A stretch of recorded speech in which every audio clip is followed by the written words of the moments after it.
Mesdames et messieurs, en vos titres et qualités, chers invités, Ladies and gentlemen, dear guests, it is a great pleasure to be welcoming you today at the Musée de l'Homme in the heart of Paris. We are here today as part of the Paris Peace Forum for a very important talk. Mediator or manipulator, the dual role of digital media in conflict resolution. I am the special envoy of Qatar, and I'm here of Qatar Debate to moderate this panel. Digital media has become an essential space in peace. They offer a new space for dialogue and visibility, but they also amplify misinformation and hate speech and propaganda. Today, we're going to explore this paradox and ask the following questions. How can we preserve the positive role of digital platforms against the mechanisms that deform them and manipulate them? Thibault Bruton, Director General of Reporters Without Borders, RSF, Liseron Boudoul, Grand Reporter at TF1, and Sausan Chebli, former Berlin State Secretary for Civic and International Affairs. Our discussion will be structured around three themes. First, the use of digital platforms in peace building. Second, the weaponization and role in amplifying conflict. And finally, the question of accountability and regulation. Without further ado, let's get right into the discussion. First, on peace building. Within your respective fields, how have you seen digital media platforms impact peace building? So, let's start directly with Afghanistan, because I think it's a good example. I will explain you what I saw when I arrived in Kabul. It was August 21, just 5 days after the Taliban took the power and took the city, the capital. So when I arrived, it was really a big mess at the airport, in the streets of Kabul, and because it was a surprise for everybody, you know. Taliban took the power so quickly because the Afghan army didn't resist at all. So people were very worried at that time. So they start to use social media to share informations about the situation, about the danger, about the security, about what was the solution to escape, to flee the country, because they didn't want to stay with the Taliban.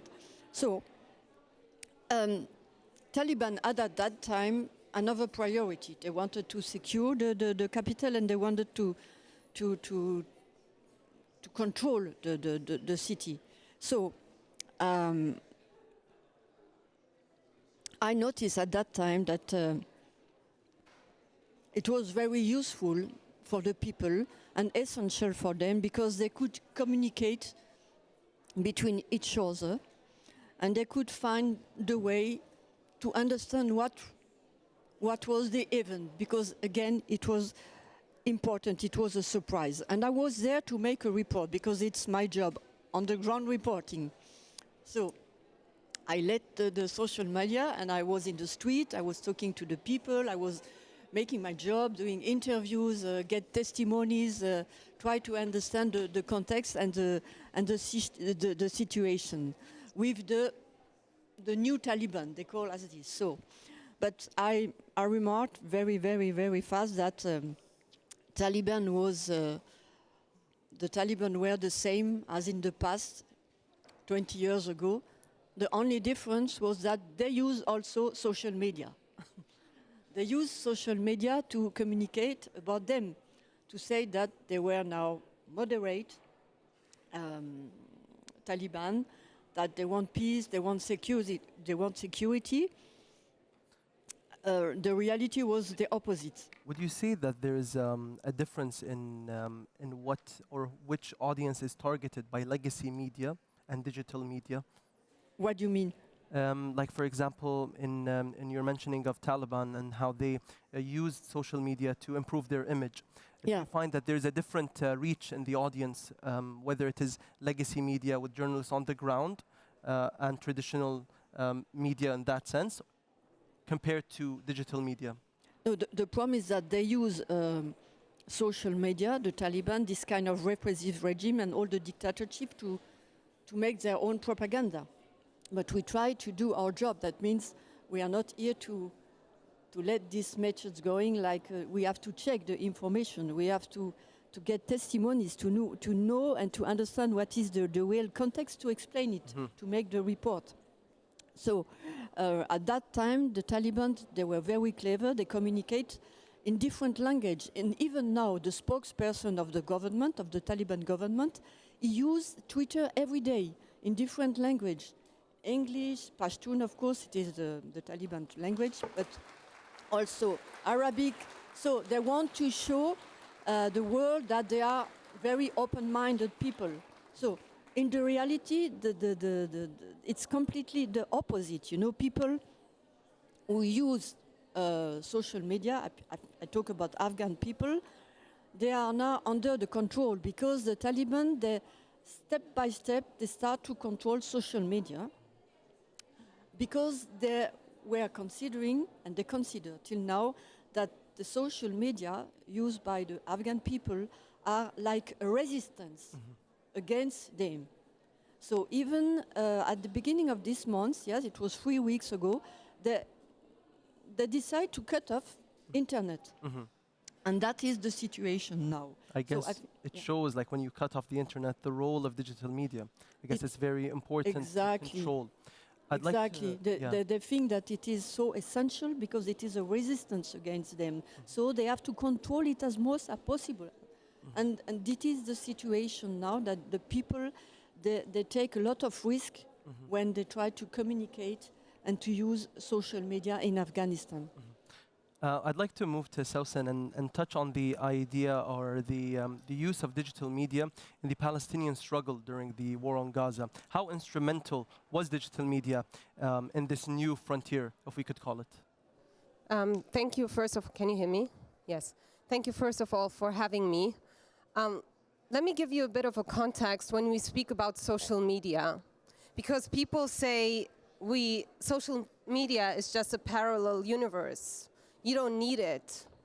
And I then tell them, well, only privileged people can say that. Because for marginalized people, for oppressed people, social media can be existential, right? So when we talk about social media, let me give you a bit of figures and data. 5.5 billion people use social media. That's 2/3 of the global population. A typical internet user spends an average of 18 hours and 46 minutes using social media each week. That's equivalent to a working day if you bear in mind that we sleep like 6 to 7 or 7 to 8 hours. So what does that mean? It's what I said, it's not only platforms, it's the universe we live in. And I would also say that social media has more impact on our lives, on what we know, on what we say, than any government that we have to know. So about Gaza. Gaza for me right now is the most extreme example of the power of social media, both in a positive but also in a negative sense. Social media is the existential pulse that made people pay attention to what's going on in Gaza. It is also the driving force between the global movement that erased. Through social media, the world is witnessing a genocide in real time. It's normal Gazans, not only journalists, because journalists, external journalists are denied entry to Gaza. It's normal Gazans using their phones and telling us in real time, or documenting in real time, war crimes, bombings of hospitals, schools. We see in real time how people are burned alive. So millions around the world have mobilized, reshaped public discourse because of what we see on our phones, right? And a recent poll shows from the New York Times that for the first time since the Times is asking about sympathies towards Palestinian and Israelis, most of the Americans show more sympathy for the Palestinians than for the Israelis. Why is it so? Because of what they see on social media. And it's actually no surprise that Netanyahu, when he was meeting with influencers in New York, said, I quote, social media platforms are the most important weapon that his country has. So social media has an incredible force and power on what we see, feel, on the whole narrative that's spinned around things. But that's the positive side. There's also a negative side. I'm an activist on social media. I used to be a politician in Germany a couple of years ago. Now I use social media to be loud on Gaza, so I'm a so-called pro-Palestine activist.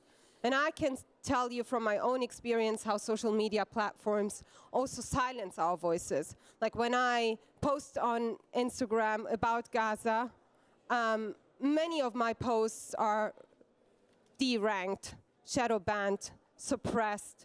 And it's not only me, like a lot of activists recount the same. And there is also Human Rights Watch who documented thousands of cases where actually Gaza content's been suppressed or even accounts been just deleted because of Gaza. And if you also use words only like Gaza or Palestine, your content will be suppressed.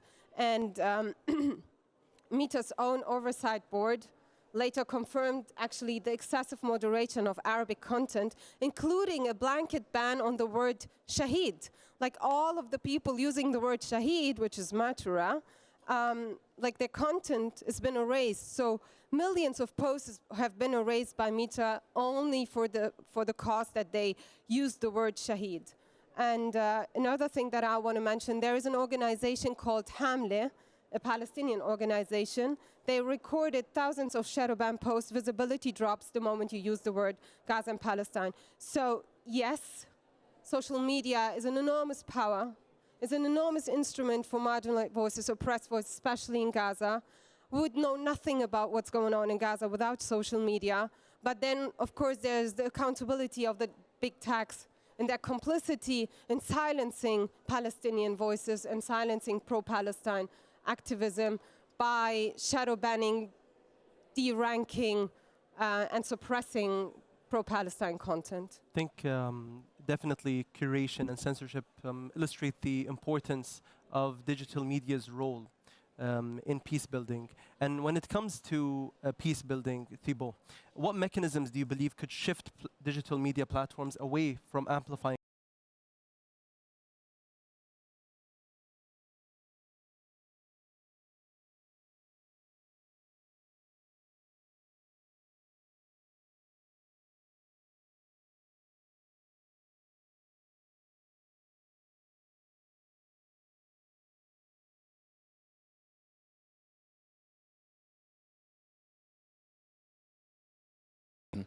And back in the early 20th century or 19th century, prior to going to war, armies would have preparatory fire of artillery. Now you would have like an information war to prepare the minds, to prepare the hearts before moving into the battleground. That's what we've seen in Ukraine. That's what we're seeing also in Gaza.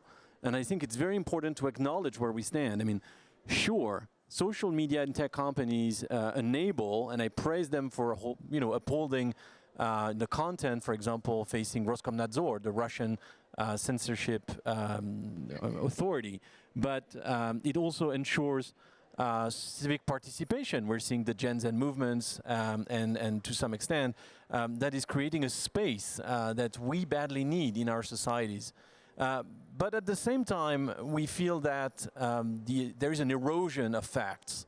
The fact that we were collectively able to have a conversation that was based on what happened, rather than our own opinions, rather than being confronted to opinions that match what we already believe in. That is something that brings, I would say, a deeper inner conflict into our societies. So we need to change the way we relate to that. We first need to understand that there is an information space that is not so globalized. I mean, we can protect it. It de facto exists as a national or regional or international space that we need to have guarantees about, that there are borders maybe that we should install. If you look at repressive regimes, they have no problems putting borders on digital space. I'm not saying we should do the same. We should do precisely the contrary, opening up based on conditions, treating everybody equally. So I think it's very important, and we need also to make sure that democratic governments do not engage in strategic communications, trying to mimic the propaganda that's being issued by some of the information warmongers. And maybe just a final point about the fact that once you have this shift in policy and you realize that as a policymaker you have the responsibility to protect your information space, you need to have like concrete ways not only to take down content, because I think it's a sad attitude. We need to resort to that when we have hate speech, when we have weaponized campaigns in order to influence the narrative, but also to promote trustworthy information. That's paramount. I mean, this is a big trap, and especially from the Trump administration, we've seen people trying to portray regulation, moderation as a censorship. That is not the case. That's why we need to have a positive whitelisting approach to promote, again, trustworthy sources. We need to have a must-carry provision on tech companies to ensure that this content, which is newsworthy, news-savvy, remains accessible. And I'm just back from Senegal earlier this morning. In Senegal, the Google research tool does not feature news links. And we need also to have a due prominence and appropriate moderation and remuneration.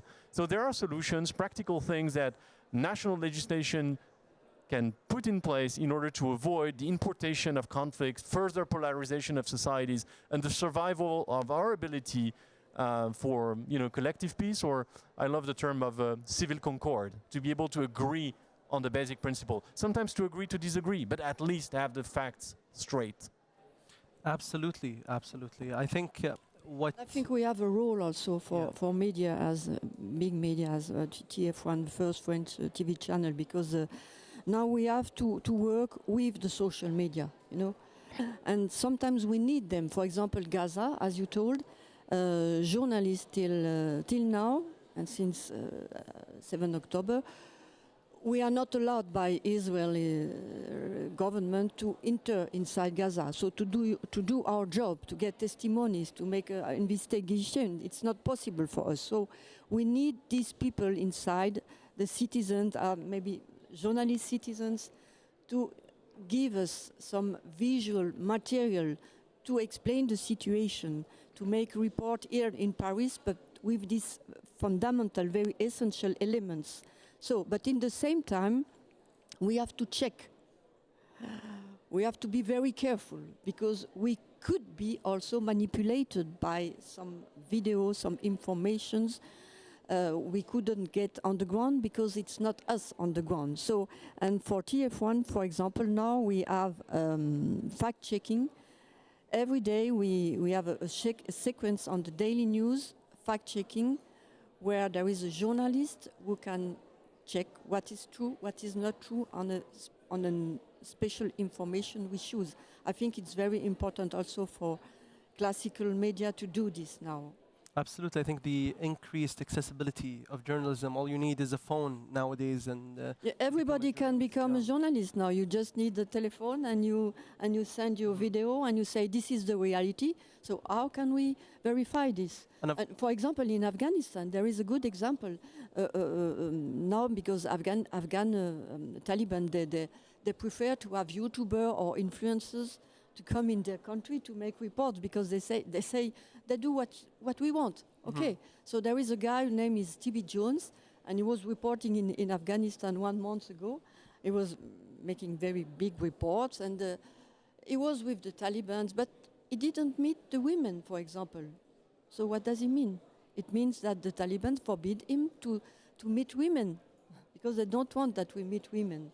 So it's not a kind of journalist I like, it's a kind of propaganda for the regime, and they say that we are journalists. In fact, these YouTubers, they are not journalists. They don't respect our deontology.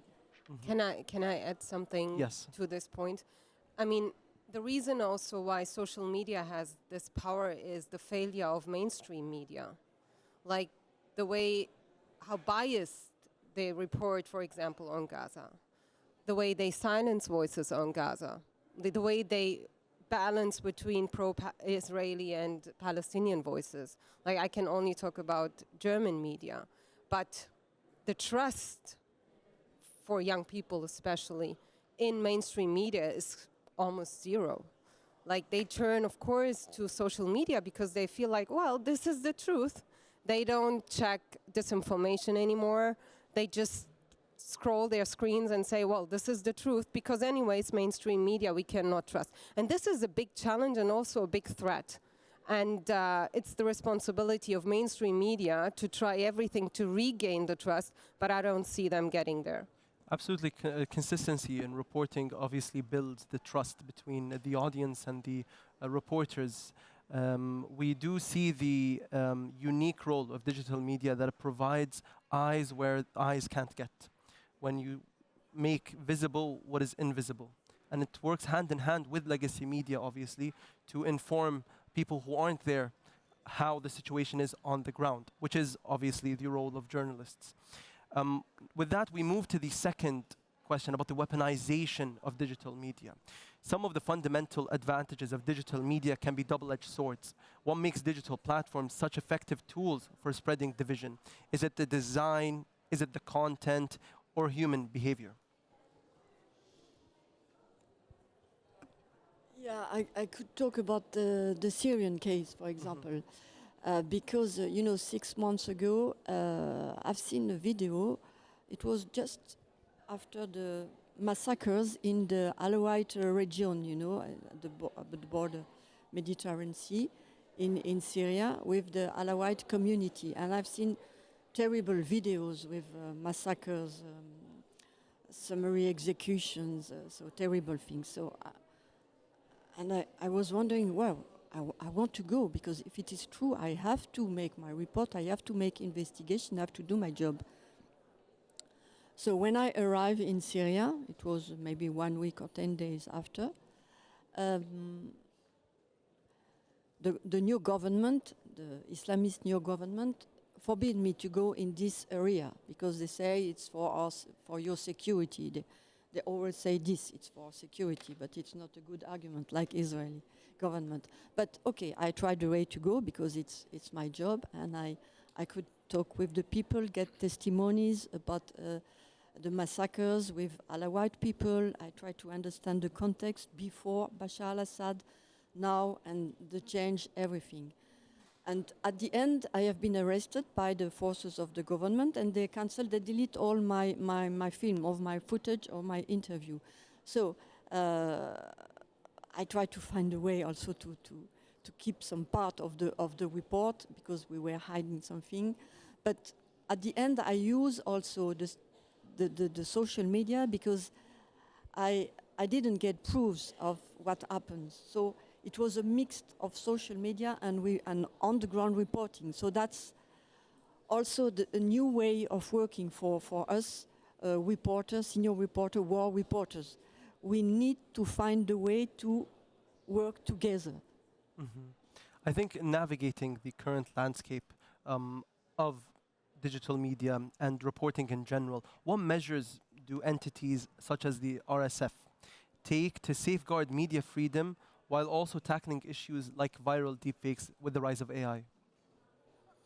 I think we also have to be careful about the fact that it's a dialectics between social media and I would say traditional news media. Let us not oppose like one or the other, because they can work hand in hand smartly if only we had a proper regulation for that. And let us avoid also the civil war within the media, which I do resent as a possibility upcoming. Yes, the mainstream media is not perfect, and they can be blamed, and I'm not a journalist myself, so I'm very open about it. But at the same time, the guarantees brought by traditional media, established media, which have established standards and guidelines, is really stronger than whatever you might find on social media. So that's why we need to be clear about the fact that, yes, there might be bias, I agree. But editorial freedom is paramount, and we need to avoid entering in a moment where, we have some people on one side that say this is like total fake, and other people that say like it's total fake. So the media, the news media, are a punch bag for a lot of the problems of societies. And about your question about what RSF can do, I mean, we can promote, as I said, democratic safeguards. We need that. We've seen how social media can be versatile depending on the public and the political context. I mean, look at how Meta has gone from being pro-LGBTQI+ to being totally, outspoken about a more virilist, masculine attitude because Trump arrived. So, the fact that we have people that are doing propaganda on social media, the fact that you have social media that are so, permeable to politics, I think we have to have a wake-up call from the policymakers. And while we talk and while we hesitate, be sure that repressive regimes that are trying to export their repression and their narratives, they're not waiting for a single minute. I mean, if you look at the campaigns led by the Israel Defense Forces or by the Federation of Russia, these are very, very smart, effective, straightforward campaigns to try to influence our political communities and the general public wherever. And the deepfakes are just, just a way to easily produce this type of content. I'll just give you a short personal experience before, closing down. I was the victim of a massive deepfake campaign organized by the Federation of Russia. I mean, they produced a video using my image, making me say things about Ukraine that I never said. When I talked to or reached out to Twitter, they said, "Oh, how can you prove you are yourself?" So I made like photos. I sent them like a copy of my passport. I established who I was. And they said, "Well, you very look like the guy on the video." Yeah, I said, yeah, that's the problem. I can claim who I am, but I'm not going to be able to say that I didn't say that. You have to trust me. And so far, this video is still available in some platforms. And despite the fact that, frankly, it could have been a good action, I would say, on behalf of Twitter to react fastly on suppressing a content that was, using the image of the director of Reporters Without Borders, one of the largest press freedom organizations. They didn't do anything. So we're in court now because today social media are complicit. They are accomplice to some of the disinformation campaigns. So let's be aware of that. Social media is also privatizing regulation or censorship. And if you look at the real censors or non-censors, it's probably that way that you should look at, because they are letting propaganda spread massively. They're downplaying media, making them almost invisible on social media and search engines, and sometimes news tabs are just open to anything that goes. So that's, I think, where we should put our focus on. And I think it's something that is paramount for the future of our democracies. I heard, Sausan, you were also targeted by online media campaigns of disinformation and hate. Could you comment on that as well, and the role of these platforms in fueling identity-based conflicts? Yes. First of all, nothing of what we experience in social media is accidentally. It happens because social media platforms want it to happen. Social media platforms are actually designed, and this is a business model, it's not like, it's just as it is, are designed to keep us engaged. Very simple.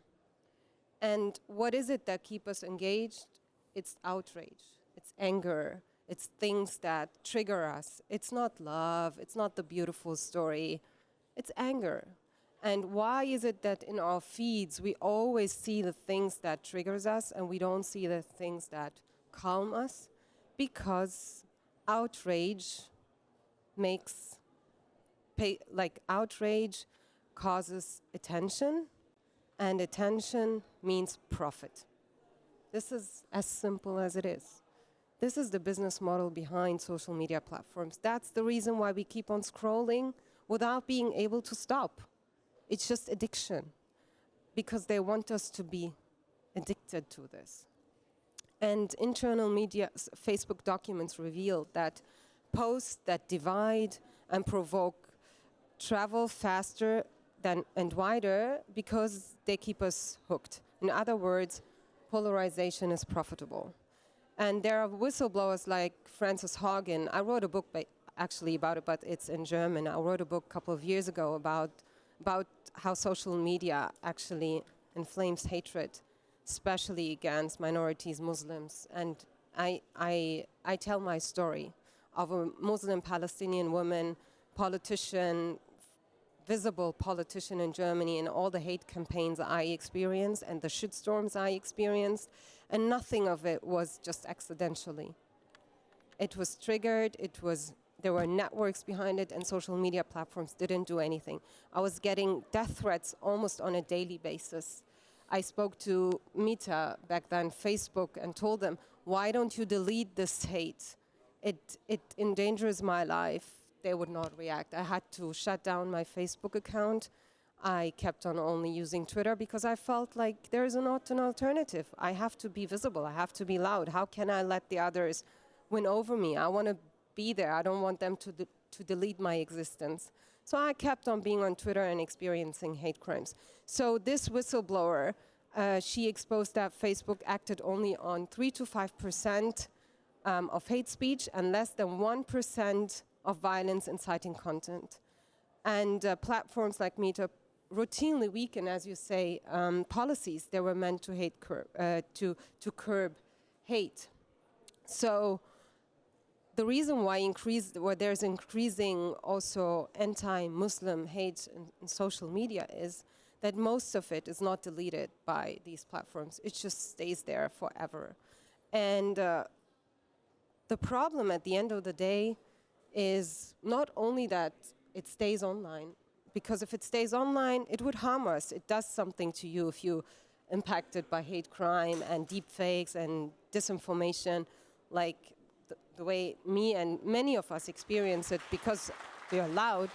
But the hate online spills over into the real world, and then it becomes a problem.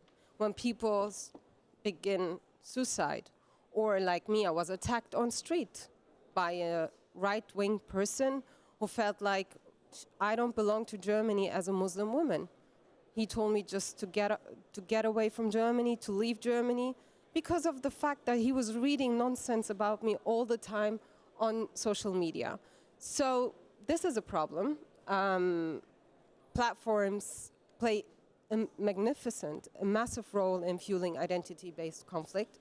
And there is not that much accountability. There is something probably we'll talk about that the European Commission is doing to stop and regulate this, but there is a long way to go. With the newfound understanding of how digital media may be weaponized to hurt individuals and movements in society, we come to the question about accountability. How do we find accountability in these unregulated spaces, and who must be put into check? But before that, I'd like to also comment on with Lizron on the idea of fact-checking this information. I mean, one video can have 10 titles. Which one is the authentic one? How do we know as journalists that information from the ground coming to us is verifiable, especially with AI? Yeah, it's very difficult to check, to tell you the truth, to be honest, because, you know, we have to verify different sources. We have to call different persons. You have to search for other testimonies. Sometimes I try to get also information to be in touch with NGOs, which are on the ground, for example, in Gaza, and also with my own background, my own experience on the ground. I can see if something is strange also in the video. So, but if I don't have a solid network in the country, it's very difficult because it's difficult to avoid to be influenced and manipulated, to be honest. But we have to check. It's the only rule. And we do this now in our channel, and we have a sequence, as I told you, every day to make a fact-checking and to show also the people that they have to ask questions, they have to have a critical spirit, don't have to accept what they see on the video as a true. They have to be very careful, and also we have to educate them in a certain way, the public, of the viewers. So you're saying that there's like an issue with culture about how to deal with... It's issue with culture, but it's also a political aim, you know. And I am not a judge, I am only a journalist, and I'm not prosecutor, but I think we have to regulate in a certain way, but also we have to take care because we need this freedom of expression, with this freedom of the pitch, because it's a richness now. It's a new richness, and we have to work with. But it's a balance. I think we need to find the judicious balance. But in the same time, I wanted to say that I'm not activist. I am not Muslim as you. I am journalist and I am Christian, by the way. But I was also targeted. I was a victim from a very strong hate campaign after a report I did do in the Nagorno-Karabakh region. And during 3 days, believe me, I couldn't go out from my flat. My management asked me this because there was a guy around the building office of TF1 who was looking for me with a knife, who wanted to kill me, you know, because this community didn't appreciate my report. So it's also, we could now be considered as victim of the social media if we don't do as they feel, as they want. I think this leaves just me, I guess, in the panel who hasn't been targeted yet by hate propaganda. I'd like to touch on the role of the RSF. And what would you say, Thibault, is the key to regulating digital mediascape, and who should be responsible? What measures can be taken in this sense? So obviously we're reaching the moment in a conversation where we all look like experts in problems. I mean, and you know, obviously, if you're an expert in problem, the more complicated the problem is, the more you rule. And I think we have to become experts in solutions, which means that we need to find 2, 3 items that we can provide, 2, 3 buttons that we can push. I was looking at the table, and it says that the theme of the conference this year is New Coalitions for Peace. And it's precisely what we need in order to solve the issue. We need to work on the offer and on the demand. The general public is very little heard of, and actually the social media and the tech companies are pretending that you know, they're serving the needs of the citizens, which is preposterous. I mean, they're just like selling what they want to sell to the public. If you make polls, like RSF did in some countries, you see that there is a strong demand for regulation of social media. You see also that the offer is still burgeoning. I mean, policymakers are still reluctant to engage. They think that there might be too much of a political cost to do so. And so we need to build this new coalition between the news media, which need to self-identify, to gather around their deontology, beyond differences in editorial lines, beyond differences within the families of the press. We need to get the general public heard, and we need to have policymakers that are you know, bold enough to do that. RSF has been very much aware of the problem as a press freedom organization, but we know it's bigger than that. And that's why we originated a new organization in 2019 called the Forum on Information and Democracy, which is holding a summit today. And this is a forum, and a forum is a space where civil society leaders provide solutions for accountability of platforms.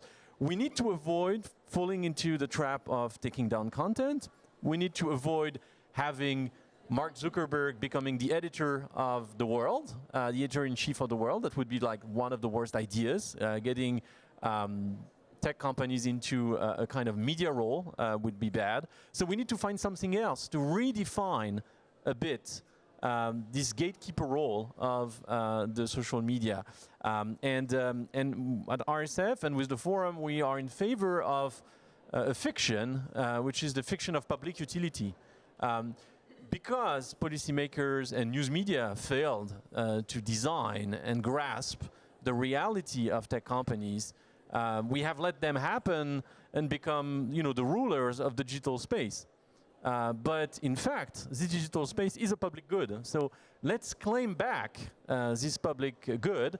Let's consider that it's just like water and gas. They're operating it on a private basis, but they should be accountable and liable, and they should get some democratic guarantees to the public. So there are solutions. I don't want to sound like the happy-go-lucky guy, but go and look at what the Forum on Information and Democracy is doing. They're full of ideas. Some of them are things that can happen tomorrow. Others are things that can happen in the near future. Some may never happen, but I think there are many, many options. We can't be always saying there are problems and not finding solutions. One solution I'd like to push for you guys is the idea of having the polluter pays. If we agree upon the fact that tech companies are providing a service, that they're also polluting the information space, let's have them pay for the news media. I think that could be a good way forward. In a very pluralistic way to also help the burgeoning new media, not only the legacy media. All of that is possible, and we have a note, a policy brief that has been designed by the Information and Democracy Forum, which is very interesting, which highlights the fact that similar system exists in some countries, and it could be mainstream, it could be a global approach for this new coalition to push forward. Hearing about all these anecdotes about hate speech, death threats, and disinformation campaigns, make it a very genuine and sincere concern, especially for people who cannot do their job because of these factors weighing in upon them. Sausan, could you briefly just comment on your experience, your political experience, and how you would see practical policies or community-led initiatives working towards finding an effective solution to this issue? Let me rather tell you what's going on the European level, because that's more powerful. In 2024, the European Commission adopted the Digital Services Act, short DSA. Actually, the DSA is the most ambitious and most powerful attempt to hold big techs accountable. What does it mean? It requires very large platforms like Meta, X, and others to conduct risk assessments on disinformation, on hate speech, on algorithmic bias, on data access to vetted researchers, and many other things. That's a very strong regulation body. We have the power, when I say we as the European Commission, has a lot of power to hold big techs accountable.